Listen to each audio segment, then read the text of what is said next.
Good morning, welcome to Ridhima kitchen. வாங்க இன்னைக்கு நம்ம ஒரு கவுனி அரிசி பொங்கல் பார்க்கலாம். இதில் நிறைய ரெசிபி செய்யலாம், ரொம்ப ஹெல்த்தியானது.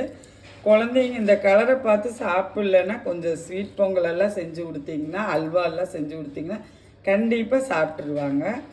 நான் நைட்டே ஊற வச்சுட்டேன். ஊற வைக்கும்போதே கழுகி ஊற வச்சுட்டேன். இந்த ஊறின தண்ணியும் கூடி நான் இப்போ குக்கரில் போட்டு நான் எப்படியும் வேகறதுக்கு கொஞ்சம் லேட் ஆகும். நம்ம கொஞ்சம் தண்ணி ஜாஸ்தி வைக்கிறது தப்பில்லை, நீங்கள் அதை அனுசரித்து வச்சுக்கோங்க. பாருங்கள், நல்லா போட்டு தண்ணி ஊற்றிட்டேன். ஒரு ஸ்பூன் நெய் மேலே விட்டுட்டேன்.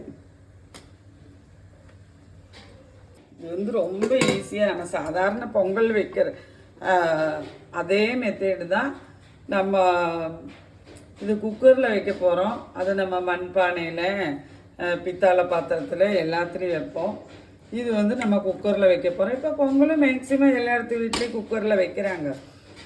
இதுக்கு விசில் நீங்கள் நம்ம சாதாரண பொங்கலுக்கெல்லாம் விடுற போல் விடக்கூடாது, ஜாஸ்தி விசில் விட்டுருங்க. விசில் விட்டு பார்க்கலாம். பாருங்கள், நான் இதுக்கு ஒரு 7 விசில் விட்டுட்டு போகிறேன். பாருங்கள், பருப்பு திராட்சை எல்லாம் நம்ம இதெல்லாம் உங்கள் விருப்பம், எவ்வளோ வேணாலும் போட்டுக்கலாம். என்ன சொல்லுவாங்க, ட்ரை நட்ஸ் எல்லாம் உங்கள் விருப்ப பிரகாரம் எவ்வளோ வேணாலும் போட்டுக்கணும். நெய்யும் அதே போல்.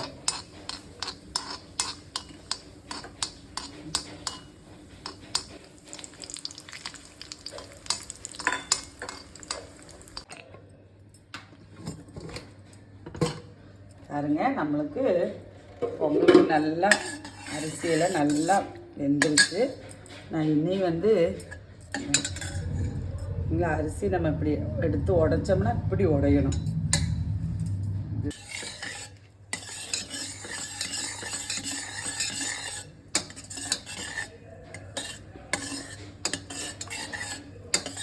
இந்த டைம் நான் வெல்லம் நல்லா காய்ச்சி இருத்து நான் வச்சுருந்தேன். நான் ஃப்ரிட்ஜில் வச்சுருந்தேன். அதை எடுத்து வெளியே ஒன்று சூடு பண்ணியிருக்கேன். நீங்கள் அப்போவே வேணுனாலும் வெல்லம் உருக்கி எடுத்துக்கலாம். நாட்டு சர்க்கரையாக இருந்தாலும் போட்டுக்கலாம், கருப்பட்டியாக இருந்தாலும் போட்டுக்கலாம். நான் இதில் ஊற்றிட்டு போகிறேன். உங்கள் வீட்டு இனிப்புக்கு தேவையான அளவு ஊற்றிக்கோங்க.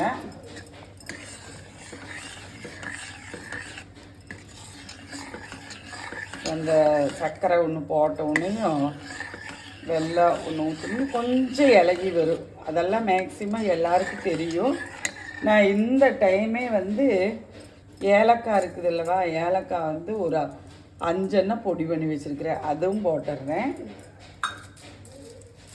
சுக்கு பொடி ஆப்ஷனல் தான், நம்ம வீட்டுக்கு போட்டால் பிடிக்கும். அதனால நான் சுக்கு பொடியும் இவ்வளவு சுக்கு பொடி போட்டுற போகிறேன். இது சுக்கு பொடி உங்களுக்கு விருப்பம் இருந்தால் நீங்கள் போட்டுக்கலாம்.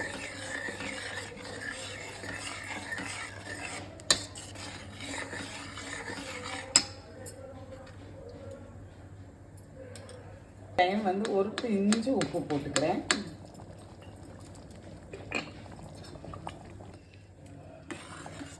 கொதி வருது. நான் ஏலக்காய் இந்த சுக்கெல்லாம் அதில் போட்டது எல்லாமே அதில் அப்படியே பிடிச்சி வரும். அதனால தான் நம்ம இறக்கிறதுக்கு ஒரு 10 நிமிஷங்களுக்கு முன்னாலேயே அதை போட்டுட்டா ரொம்ப நல்லாயிருக்கும். நெய்யும் அதுபோல் உங்கள் விருப்பம், நீங்கள் எவ்வளோ வேணாலும் விட்டுக்கலாம். நான் இப்போ கொஞ்சம் விட்டுட்டேன், இன்னும் கொஞ்சம் விட்டுக்கிறேன். நல்லா வந்துருச்சு. நல்லா இது ஆறிடுச்சுன்னா நல்லா டைட்டாக வந்துடும் பொங்கல்.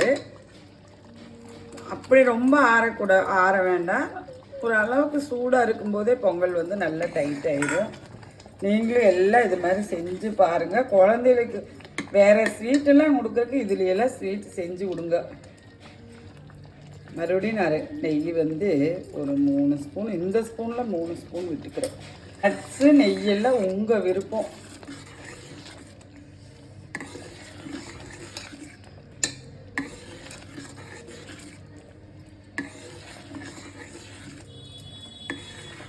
இந்த கருப்பு கவுனியில் நிறைய ரெசிபி செய்யலாம். நான் ஒன்று ஒன்றா செய்யும்போது நம்ம சேனலில் போடுறேன், பாருங்கள். கண்டிப்பாக வீட்டில் இருக்கிற குழந்தைகளுக்கு கொடுங்க, பெரியவங்களுக்கு கொடுங்க. இதோட மருத்துவ குணமெல்லாம் குழந்தைகளுக்கு சொல்லி கொடுங்க. அவங்க அந்த கலர் பார்த்துட்டு சாப்பிட மாட்டாங்க, சொல்லி கொடுங்க. இப்போ அவங்களும் புரிஞ்சுக்குவாங்க. பெருசாகும் போது அவங்க குழந்தைகளுக்கு சொல்லி கொடுக்குறதுக்கு ரொம்ப நல்ல விஷயமா இருக்கும். அடுப்பை ஆஃப் பண்ணிவிட்டு வாங்க நம்ம வீட்டில் கருப்பு கவுனி ஸ்வீட் சாப்பிட்லாம். நன்றி, வணக்கம்.